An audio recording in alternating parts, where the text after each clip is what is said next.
Alors c'est parti, il faut découvrir maintenant les dimensions en CSS et les unités de mesure qu'on va utiliser. Donc on peut enlever tout ce qu'on a ici et également notre paragraphe. On va faire une div avec la classe box. Voilà, on va se faire une petite box ici, très bien. Ah oui, ça vous ne savez pas comment je viens de faire tout ça. Ça aussi c'est emmet, et donc pour écrire des classes facilement, on fait div, point, par exemple box, et on appuie sur entrée ou sur tab, et hop, ça nous écrit directement tout ça. C'est quand même ultra pratique, d'accord? Ça évite de faire. Alors vous avez plusieurs façons, soit vraiment vous écrivez tout, div, ensuite vous revenez ici, vous faites classe est égal box, soit vous faites comme je vous avais dit, div, vous appuyez sur entrée, vous revenez, vous faites classe box. Là c'est encore plus rapide, et c'est le raccourci final si on veut. Non, il y en existe encore un tout petit peu plus rapide après. Div.box, hop, ça nous fait directement la classe, et on peut faire donc encore plus rapide, regardez.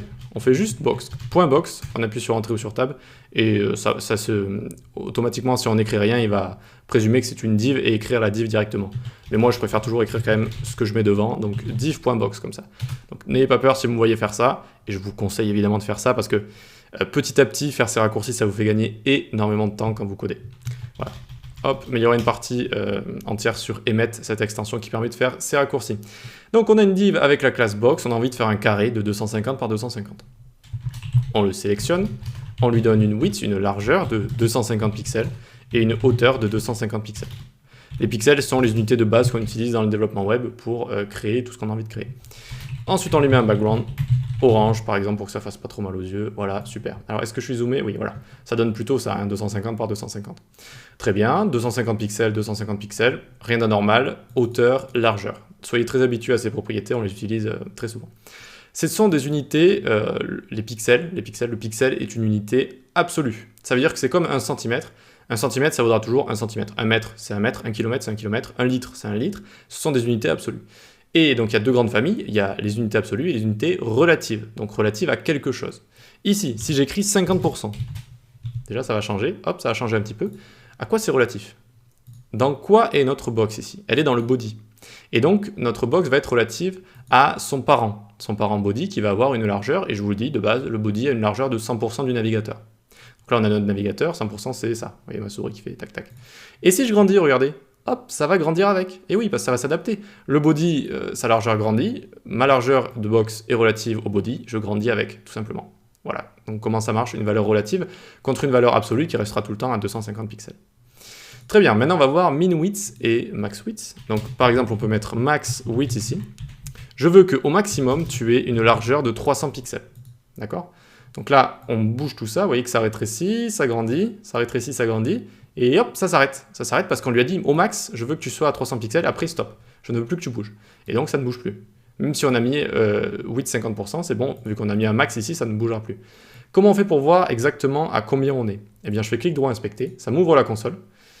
Et si vous êtes dans une autre partie, allez dans Elements ici, et puis vous allez survoler l'élément dans le DOM ici, donc dans l'HTML, hein, j'espère que vous y voyez assez.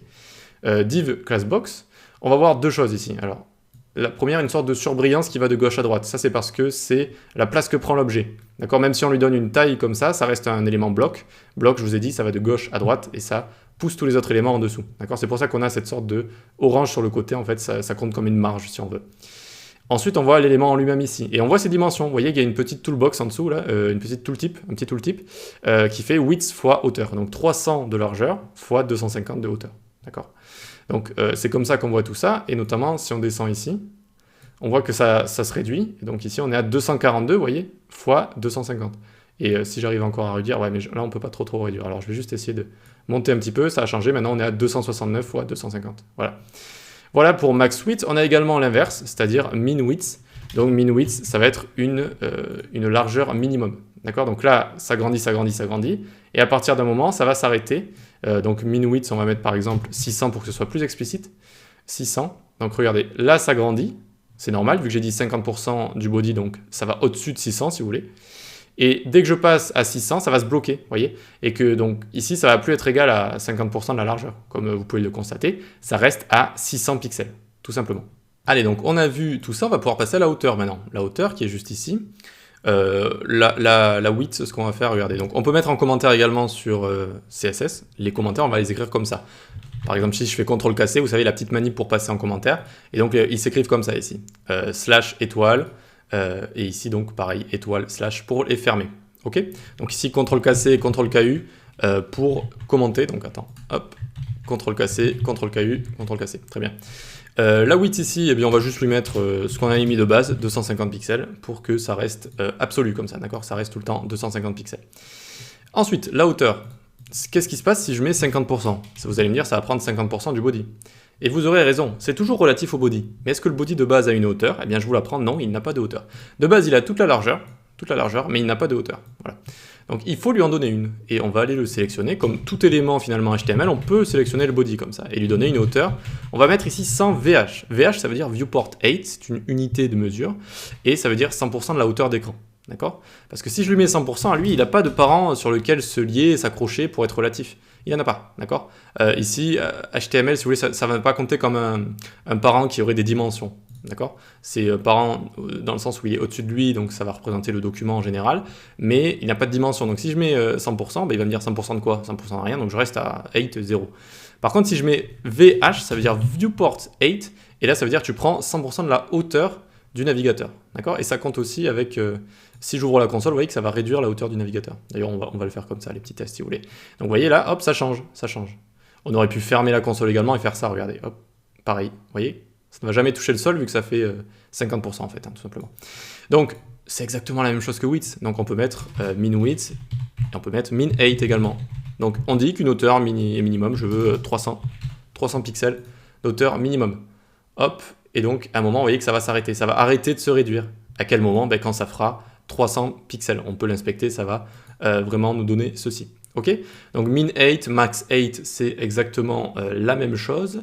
Et je crois qu'on a terminé. C'est tout ce que je voulais vous dire pour les dimensions pour l'instant. Donc VHSI Viewport 8, on reviendra en détail plus tard aussi sur les unités de mesure, parce que vous allez voir qu'il y en a plein, il y a vraiment plein d'unités de mesure, mais que là franchement on a vu des unités qui sont très très courantes, qu'on utilise beaucoup. Il y a beaucoup d'unités de mesure, mais il y en a beaucoup qu'on n'utilise jamais également, hein. Donc pixels, pourcentage, et la famille des unités absolues et des unités relatives. Voilà.